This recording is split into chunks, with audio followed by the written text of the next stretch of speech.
Hello అండి. అందరికీ నమస్కారం. Welcome to my channel homie kitchen. ఈరోజు హోమీ కిచెన్లో జున్ను పాలతో జున్ను ఎలా చేసుకోవాలో చూపించబోతున్నాను. ఇది పౌడర్ మేకింగ్ కాదండి, రియల్ జున్ను పాలతో జున్ను చేస్తున్నాను. అందుకోసం ఒక బౌల్ తీసుకొని దాంట్లో ఒక గ్లాస్ జున్ను పాలు వేసుకుంటున్నాను. ఈ గ్లాస్ 200 ml ఉంటుంది. 200 ml జున్ను పాలకి 400 ml నార్మల్ పాలు వేసుకుంటున్నాను. ఇవి మరిగించిన పాలు కాదు, పచ్చిపాలే తీసుకుంటున్నాను. వీటిని ఒకసారి మిక్స్ చేసుకుని పక్కన పెట్టుకోవాలి. ఇప్పుడు ఒక మిక్సీ జార్ తీసుకొని 100 grams షుగర్, ఒక చిన్న బెల్లం ముక్క, 1/2 teaspoon మిరియాలు, ఒక 3 యాలకులు వేసుకుని పౌడర్ లాగా గ్రైండ్ చేసుకుంటున్నాను. షుగర్కి బదులుగా బెల్లం వేసుకుంటే జున్ను ఇంకా చాలా కమ్మగా ఉంటుంది. నాకైతే పర్సనల్గా బెల్లంతో చేస్తేనే నచ్చుతుంది, కానీ ఎక్కువగా మా ఇంట్లో షుగర్తోనే తింటారు, అందుకే నేను ఇక్కడ షుగర్ యూస్ చేస్తున్నాను. తర్వాత ఈ పౌడర్ని పాలల్లో కలుపుకుంటూ టేస్ట్ అడ్జస్ట్ చేసుకోవాలి.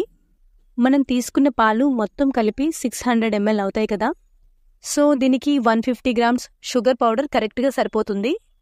ఇప్పుడు ఈ పౌడర్ని అంతా పాలల్లో బాగా మిక్స్ చేసుకుని ఒక స్ట్రైనర్ తీసుకుని పాలను వడగట్టుకోవాలి. తర్వాత క్రష్ చేసుకున్న మిరియాల పౌడర్ని పైనుంచి ఇలా చల్లుకోండి. ఇప్పుడు స్టవ్ మీద ఒక గిన్నె పెట్టి దాంట్లో నీళ్లు పోసుకుని నీళ్లు వేడైన తర్వాత ఒక స్టాండ్ని పెట్టండి. తర్వాత ఈ పాల గిన్నెను కూడా ఈ గిన్నెలో పెట్టేయండి. దీని మీద మూత పెట్టి ఆవిరి బయటకు పోకుండా వెయిట్ పెట్టండి. ఇప్పుడు దీనిని ఒక 20 నిమిషాల పాటు మీడియం ఫ్లేమ్లో అలా వదిలేయండి. తర్వాత మూత తీసి ఒక ఫోర్క్ తీసుకుని పాలల్లో గుచ్చి చెక్ చేసుకుని చూడాలి. చూడండి, ఫోర్క్ ఎంత నీట్గా క్లీన్గా వచ్చిందో, అంటే జున్ను రెడీ అయిపోయిందనమాట. ఇప్పుడు స్టవ్ ఆఫ్ చేసుకుని పక్కన పెట్టుకోండి. చూడండి, జున్ను చాలా గట్టిగా వచ్చింది. పాలు చిక్కగా ఉండడం వల్ల జున్ను మంచిగా తోడుకుంది. ఇప్పుడు జున్నులోకి వాటర్ని ప్రిపేర్ చేసుకోవాలి. అందుకోసం ఒక 100 ml వాటర్లో షుగర్ పౌడర్ ఇంకా మిరియాలు వేసి మరిగించాను. ఇప్పుడు ఈ వాటర్ని జున్ను మీద వేసేస్తున్నాను. పాలు పల్చగా ఉన్నట్లయితే ఆటోమేటిక్గా జున్నులోనే ఈ వాటర్ అనేది వస్తుంది.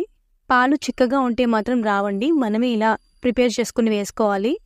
ఇప్పుడు దీనిని చల్లారేంత వరకు బయట వదిలేసి తర్వాత ఫ్రిడ్జ్లో పెట్టి ఒక 4 గంటల పాటు ఉంచండి. చూడండి, జున్ను ఎంత పర్ఫెక్ట్గా వచ్చిందో. ఇప్పుడు దీని ఒక ప్లేట్లోకి తిరిగేస్తున్నాను. చూసారా జున్ను ఎంత కరెక్ట్గా వచ్చిందో. మనం తీసుకునే పాలు క్వాలిటీగా ఉన్నట్లయితే జున్ను కూడా ఇలాగే వస్తుంది. ఇది సూపర్ టేస్టీగా ఉంటుంది. స్వీట్ ఎక్కువ కాదు, తక్కువ కాదు, పర్ఫెక్ట్గా ఉంటుంది. సో ఈ మెథడ్ని యూస్ చేస్తూ మీరు కూడా జున్ను ఈజీగా చేసుకోవచ్చు. మరి ఈ వీడియో నచ్చితే ఒక లైక్ చేయండి, సబ్స్క్రైబ్ చేసుకుని సపోర్ట్ చేయండి. Thanks for watching.